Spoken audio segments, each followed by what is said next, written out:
palavra do Senhor diz assim: quando chegou a hora, Jesus e os seus apóstolos reclinaram-se à mesa e disse-lhes: desejei ansiosamente comer esta Páscoa com vocês antes de sofrer.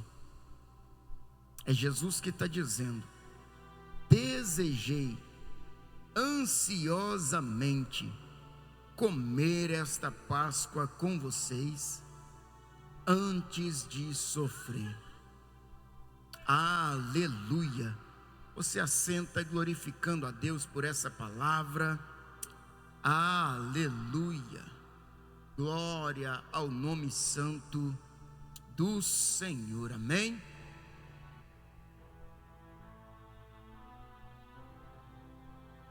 Para que a gente possa entender o que é a Páscoa, eu não quero aqui de forma alguma ferir algum tipo de ensinamento ou tradição que você tenha. Eu quero tão somente expor aquilo que a Bíblia, que guia a minha vida, me ensina. Então fica em paz, porque Páscoa do hebraico é Pesach, que significa passar por cima, literalmente passar por cima. E a Páscoa, ela foi estabelecida por Deus em meados de 1443 antes de Cristo, na ocasião da libertação do povo no Egito. Eu vou ir bem devagar até vocês se situarem e redobrarem um pouco a sua atenção. Hoje eu não quero ficar nervoso, então a gente vai devagar. Então, na ocasião da libertação do povo do Egito, história essa narrada no livro do Êxodo, capítulo de número 12, onde passa-se 9 pragas na terra do Egito, e Faraó, com o coração endurecido, não permite que o povo seja liberado daquela terra. Então Deus agora se apresenta para Moisés e para Arão e diz: Arão, Moisés, essa é a palavra para o povo. Eu vou passar sobre a terra do Egito, eu vou ferir todos os primogênitos. Só que vocês farão o seguinte: no 10º dia do primeiro mês, que era o mês de Nissan, vocês vão pegar um cordeiro este novo de 1 ano, um cordeiro para cada. Gente, um aviso rápido aqui: a tia Cláudia pediu para avisar que o pastor foi levar, o apóstolo foi levar o Miguel no hospital, amém? Ele pediu para eu? Ele pediu para eu conduzir a ceia. Amém, aí ó, é assim que ele passa a bola para a gente, ok. Então, gente, vocês vão ter que me tolerar mais um pouquinho. Ok. Então esse cordeiro deveria ser tomado para cada família. E se o cordeiro fosse grande demais para aquela família, era para ser compartilhado com a família vizinha. Esse cordeiro deveria esperar agora até o 14º dia do mês, e que nesse dia agora Deus feriria os primogênitos do Egito. E Deus dá uma diretriz bem específica para aquele povo. Vai dizer: olha, vocês vão comer todo o cordeiro. O cordeiro deve ser assado no fogo. Ele não pode ser tomado cozido, tampouco cru. E o que sobrar dele ao findar daquela noite, ao amanhecer, deve ser queimado juntamente com os ossos, O acompanhamento daquele cordeiro seria ervas amargas e pães ázimos, pães estes sem fermento. Esta era a Páscoa do Senhor. Esse foi a instituição que Deus estabeleceu para o povo no Egito. Agora, passados-se aproximadamente 1479 anos, agora no ano 33 depois de Cristo, Cristo agora já andando sobre a terra, ele mais uma vez vai falar concernente à Páscoa, agora já tendo chegado ao final do seu ministério. Ele vai reunir os seus discípulos e vai dizer: olha, nós precisamos achar agora um lugar para celebrar a Páscoa. E Jesus vai direcionar agora Pedro e João: olha, saiam pela cidade, onde vocês verem um homem com um cântaro na cabeça, vocês seguem ele até a casa que ele entrar. Entrando ele nessa casa, vocês vão perguntar ao dono da casa onde é que está preparado a ceia ou a Páscoa do Senhor, e eles vos dirão. Assim os discípulos fazem. É chegada agora a noite da ceia, ou a noite da Páscoa, que Jesus vai comemorar com os seus discípulos. E é lindo, gente, porque Jesus, ele vai escolher esta ocasião para fazer algumas revelações. E eu acho lindo, porque o capítulo de número 22, ele marca o primeiro dos maiores eventos, que é na ocasião da Páscoa. Qual é, Patrick? A instituição da ceia do Senhor. E quando eu leio agora o capítulo de número 22 do Evangelho escrito por Lucas, onde Jesus está estabelecendo a ceia do Senhor, ele está fazendo uma transição, ele está encerrando um ciclo e iniciando outro. Por quê? Porque agora Jesus, ele vai, como que dizer, essa é a última Páscoa que vocês vão celebrar. Mas por quê? Porque a partir de agora faço convosco uma nova aliança, aliança esta também estabelecida com sangue, só que agora não mais sangue animal, mas o sangue do verdadeiro Cordeiro Pascual.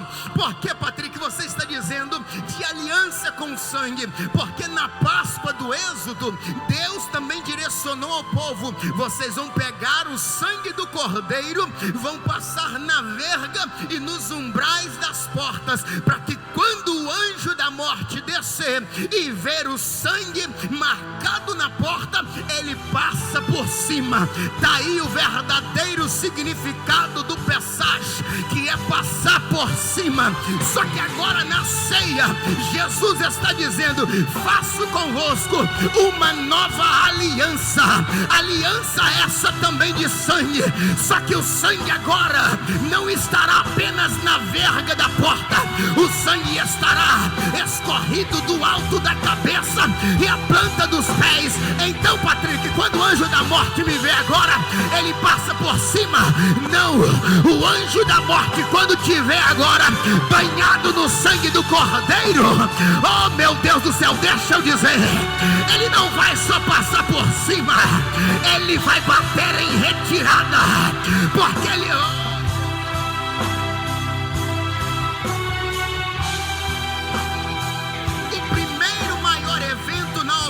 da Páscoa bíblica é a instituição da ceia do Senhor, o memorial onde Jesus está dizendo: esse é o meu sangue, essa é a minha carne que há de ser partida por vós.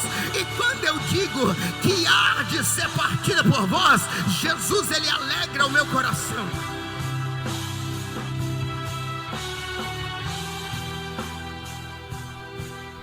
Porque Jesus agora disse aos discípulos: eu desejei demais, eu ansiava muito comer convosco esta Páscoa, antes que eu sofra. O que Jesus está dizendo para os seus discípulos, Kerlon, é: Eu sei o que me espera. Eu sei o tamanho do sofrimento que me aguarda.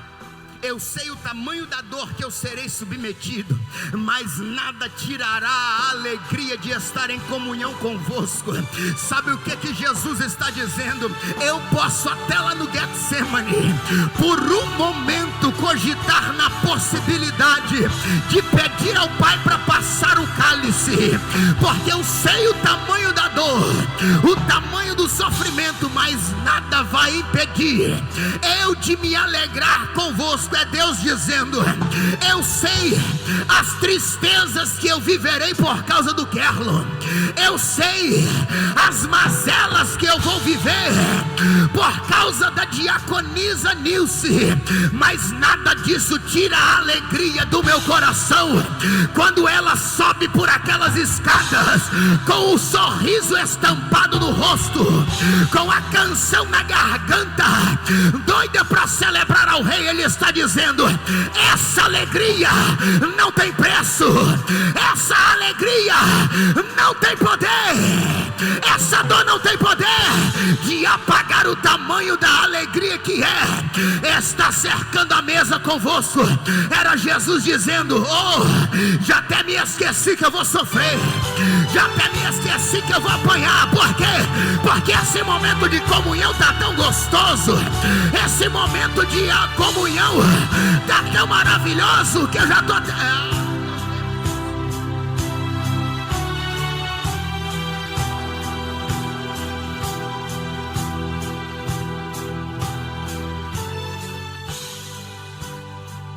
Ô gente, uma coisa é eu dizer: eu tô doido para que agora nesse verão alguém me convide para fazer um churrasco.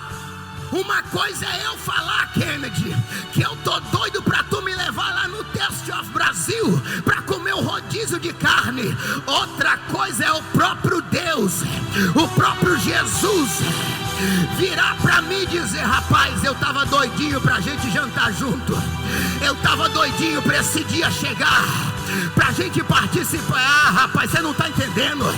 É Deus dizendo: tem gente que não quer sentar na mesa que você está, mas eu faço questão de descer. Tem gente que não quer estar junto contigo na comunhão, mas eu tô doidinho para isso acontecer.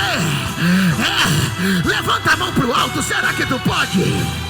Ou porque Jesus está dizendo: rapaz, tu não sabe o valor que tem para mim o momento de comunhão contigo. Tu não sabe o tamanho do valor que tem para mim o momento de comunhão.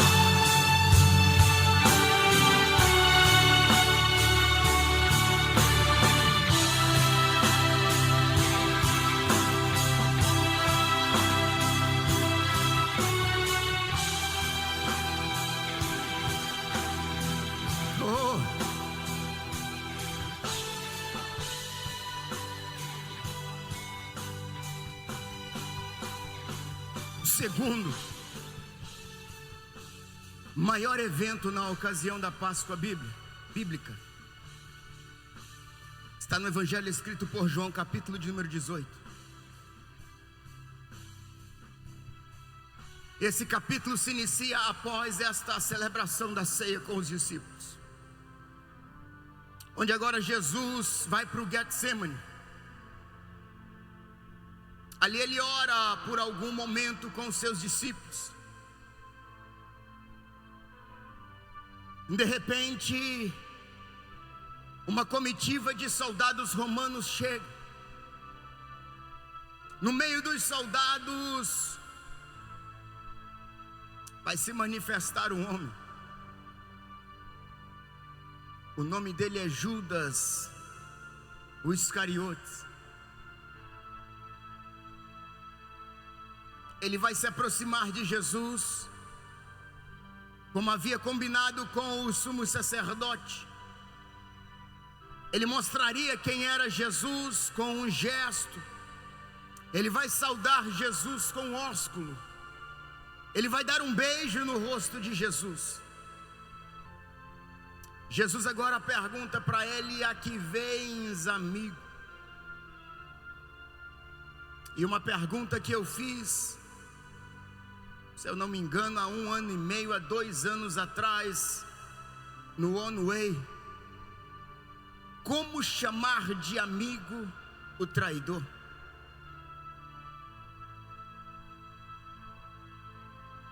Como chamar de amigo o traidor?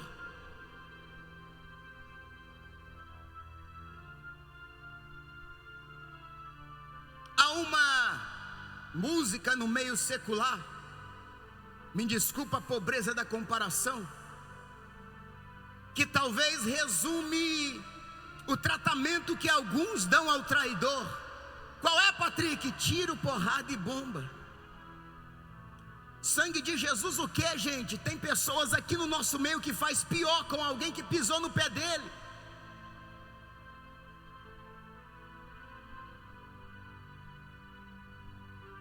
Só que agora o traidor se aproxima de Jesus, e Jesus não era hipócrita, gente. Jesus não estava querendo maquiar nada, Jesus era sincero. Aí ele vai chamar Judas de amigo, sabe por quê? Porque independente daquilo que tinha no coração de Judas, nada mudou, nada alterou no que tinha no coração de Jesus. Jesus sempre soube quem era, Jesus sempre entendeu o propósito que tinha. Tu acha mesmo que é o Judas que trai, que vai tirar do coração de Jesus a essência dele? Era Jesus dizendo: tu pode até trair, mas tu ainda é meu amigo. Por quê? Porque a tua traição de forma nenhuma vai mudar o que eu carrego. Tu pode até não carregar o que eu tenho, mas uma coisa eu te digo: o que tu carrega não muda o que eu tenho, mas o que eu tenho tem total poder de mudar aquilo que você... Epa! É Jesus dizendo para Judas: Judas, deixa eu te contar aqui qual foi uma... Epa! Isso aqui é uma mensagem que Deus me deu. O maior erro de Judas... Oh, arrepiei. Sabe qual foi, Kerlo? O maior erro de Judas, há quem diga que foi vender Jesus.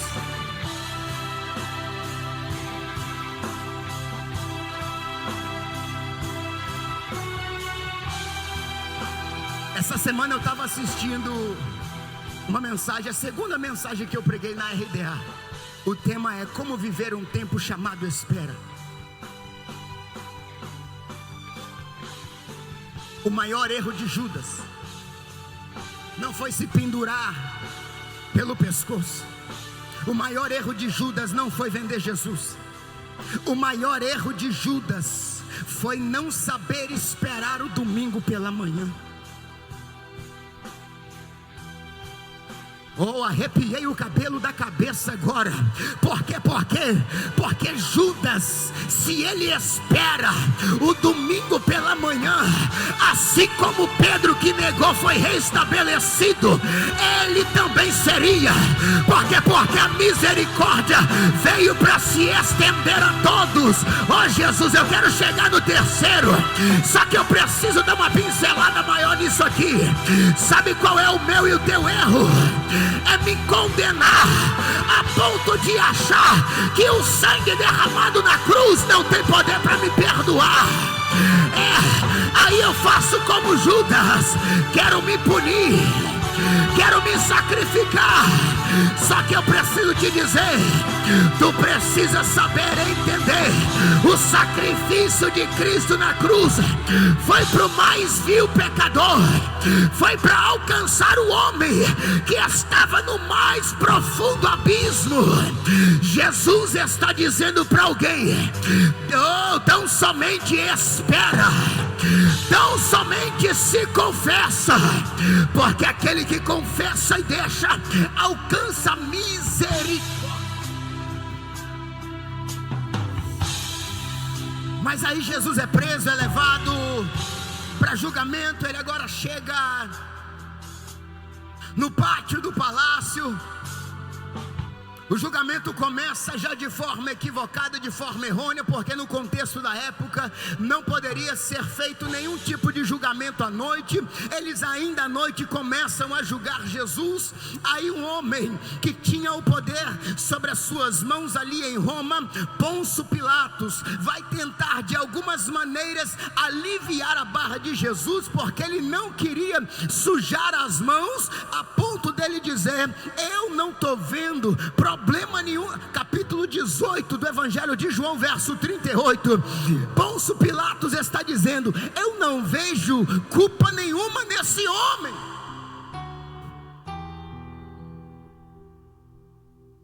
Pilatos queria soltar Jesus.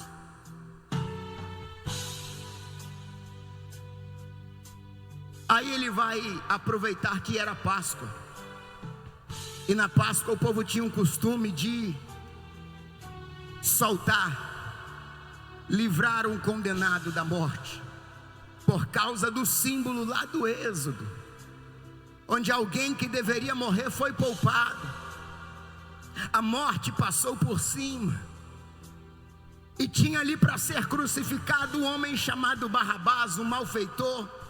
Ele era da tribo dos Zelotes, homem que matava de adaga numa facilidade extrema. E Jesus, então o Pôncio Pilatos, agora querendo poupar Jesus, ele vai dizer: olha, por ocasião da Páscoa a gente pode libertar bora libertar Jesus.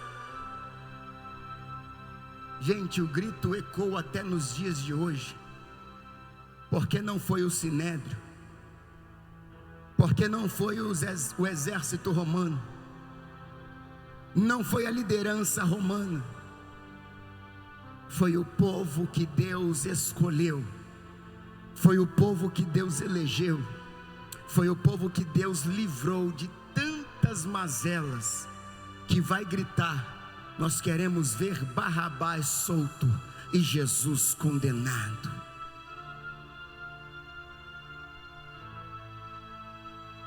O segundo maior evento na ocasião da Páscoa foi a condenação de Jesus.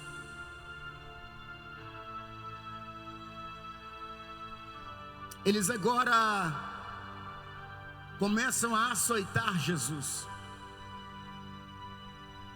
Eles começam a bater em Jesus.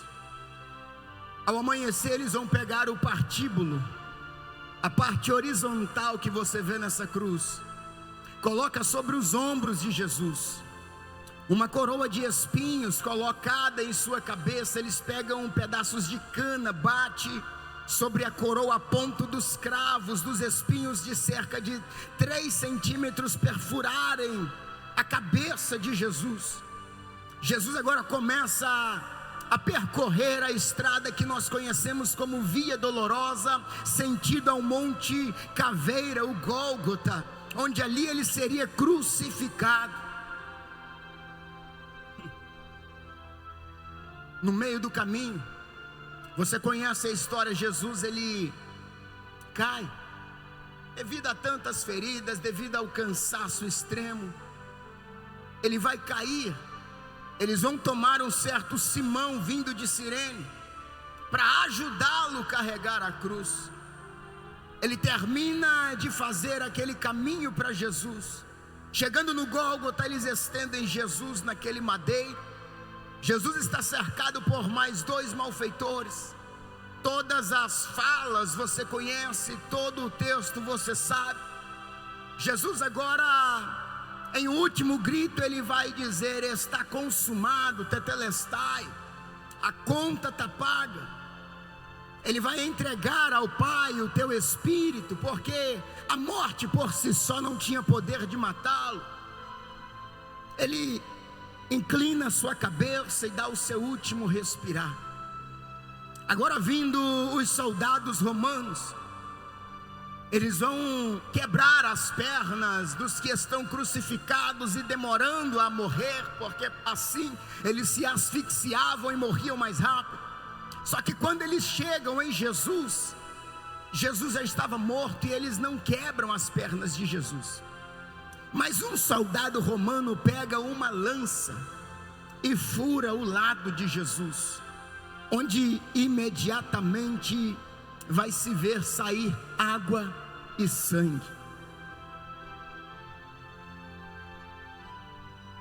Gente, isso é tremendo, porque quando aquele soldado romano, ele fura o lado de Jesus e vê saindo água e sangue, ele vai gritar dizendo: o que a gente fez?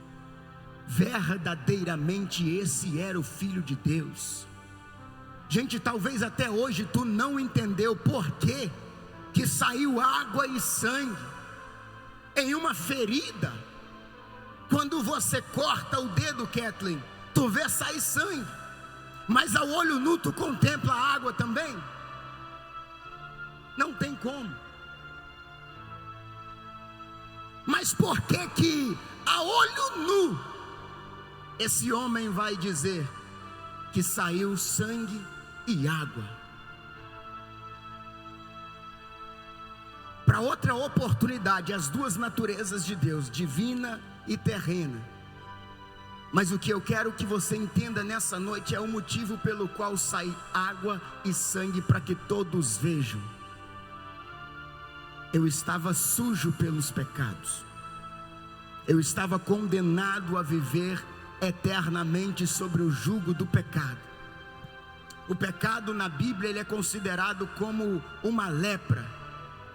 E em Levítico, capítulo de número 17, se não me falha a memória, a Bíblia vai falar sobre o ritual que deveria ser feito para um leproso purificado. Você vê em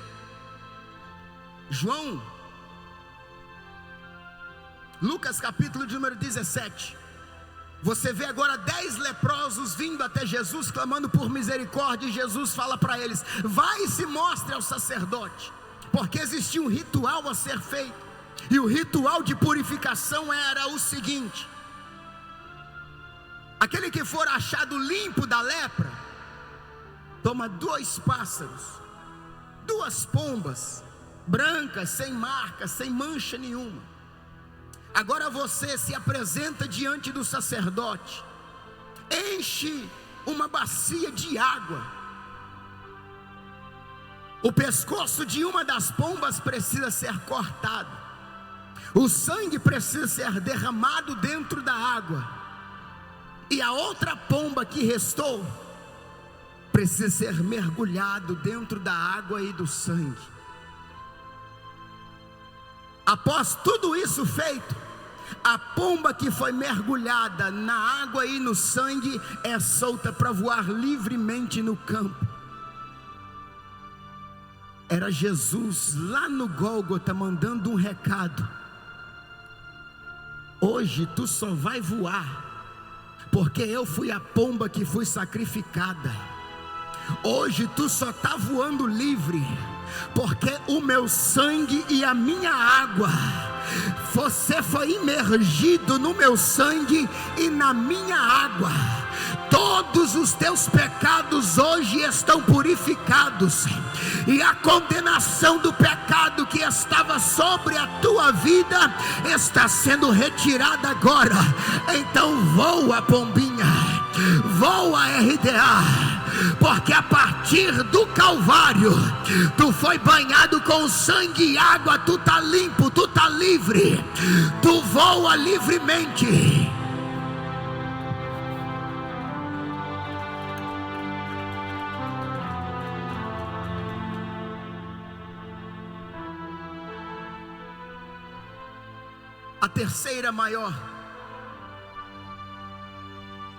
O terceiro maior evento na ocasião da Páscoa bíblica, João capítulo 20.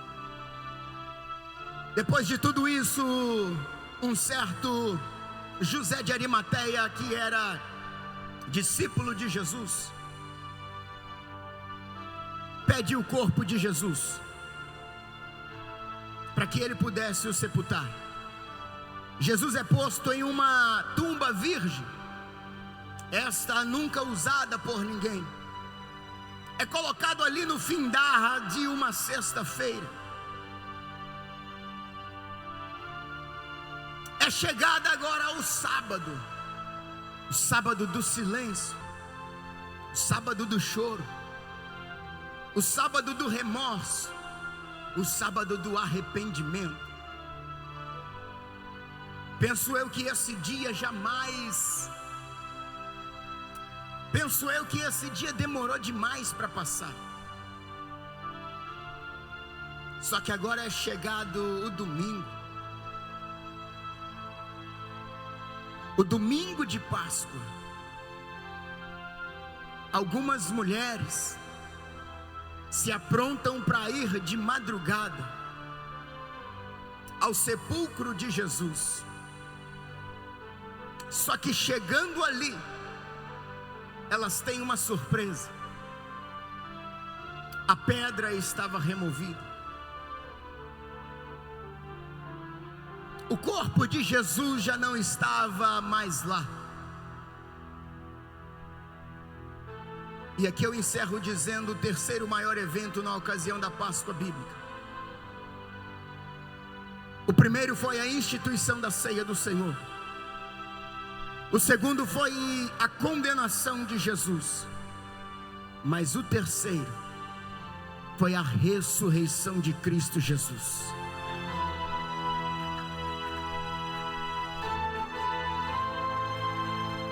O verdadeiro significado da Páscoa é a morte e a ressurreição de Cristo Jesus. Por favor, me entenda nesta noite, mas o que eu prego é Bíblia. Não foi um simples coelho, mas foi o Cordeiro. Ele não carregava ovos, mas carregou uma cruz. Não foi por chocolate, mas sim foi por sangue. Sangue este derramado na cruz do Calvário.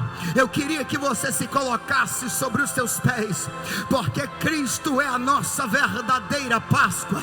E Ele só é a nossa verdadeira Páscoa porque Ele veio, viveu, morreu, mas ao terceiro dia ressuscitou.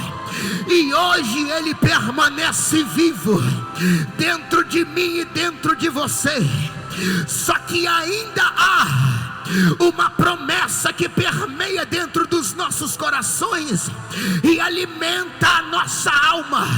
Promessa essa: eu vou para o Pai, vou preparar lugar para quando eu voltar, levar vocês comigo.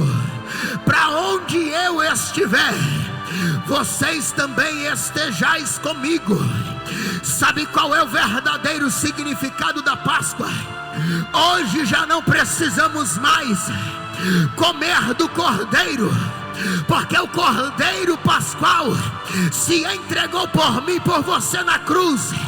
Só que antes de se entregar, Ele disse: a partir de hoje, vocês não se reúnem mais na Páscoa, mas vocês se reúnem na ceia.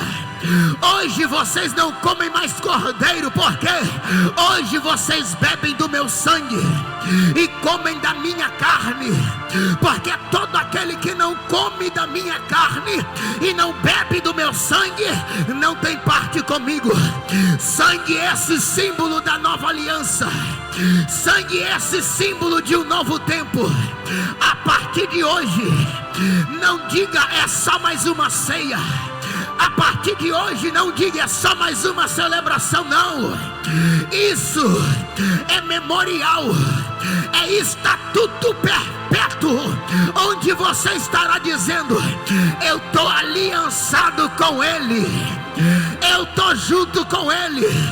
Porque um dia, Kerlon, Ele disse para os discípulos: oh meu Deus, eu estou ansioso demais para comer isso aqui convosco. Só que lá em João apóstolo, ele afirma a mesma palavra para a igreja: chegará um dia que eu também estou doido para vivê-lo. Qual é? O dia do encontro da noiva com o noivo. Enquanto esse dia não chega, eu como da carne e bebo do sangue. Eu como da carne e bebo do sangue. Digo para ele: hoje, Jesus, quem está ansioso para estar contigo sou eu. Quem está desejando a glória sou eu. Oxalá esse culto terminasse agora com o soar da última trombeta. E quando aqui os meus olhos se fecharem, lá na glória, eles se abririam. Qual seria a primeira visão? Come, filho. Bebe, filha. A promessa se cumpriu. A promessa se cumpriu.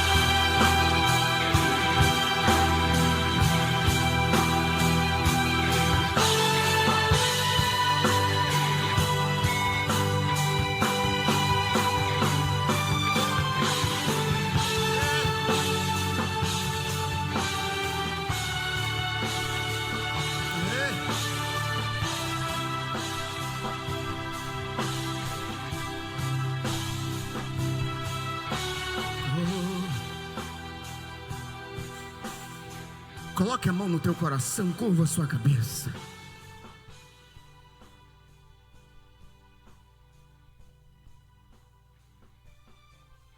Eu já encerro agora a minha oportunidade. Mas eu queria que você orasse nessa noite.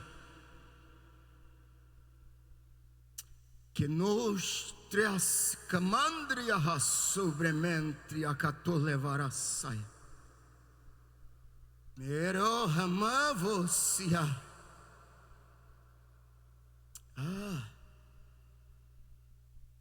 Ô Carlos, como é que é o nome daquele hino, aquele fio que se rompeu? Pede o Caio para colocar lá, por favor.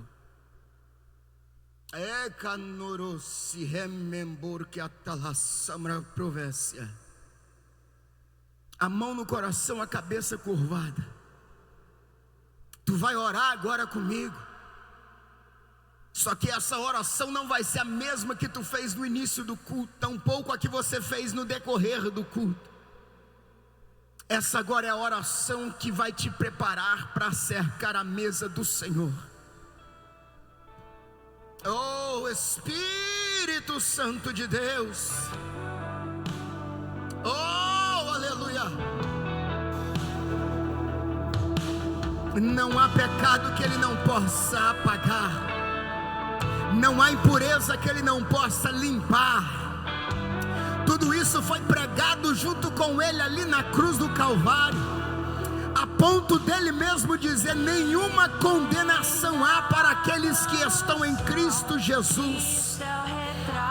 Satanás tenta por vezes te acusar, apontar o dedo na tua face e dizer: olha o que tu fez, olha o que tu foi. Só que Jesus subiu no madeiro e gritou: essa conta eu paguei, essa dívida eu carrego comigo, está tudo pago. Eu te purifico hoje pela água e pelo sangue. Tu é livre para voar, tu é livre para viver. Toda a condenação do pecado foi arrancada. Toda cédula que tu devia ao diabo foi paga ali na cruz do Calvário. O Cordeiro Pascual se entregou. Hoje tu vive um novo tempo. Hoje tu vive uma nova aliança com Deus. Hoje tu vive em paz com Ele.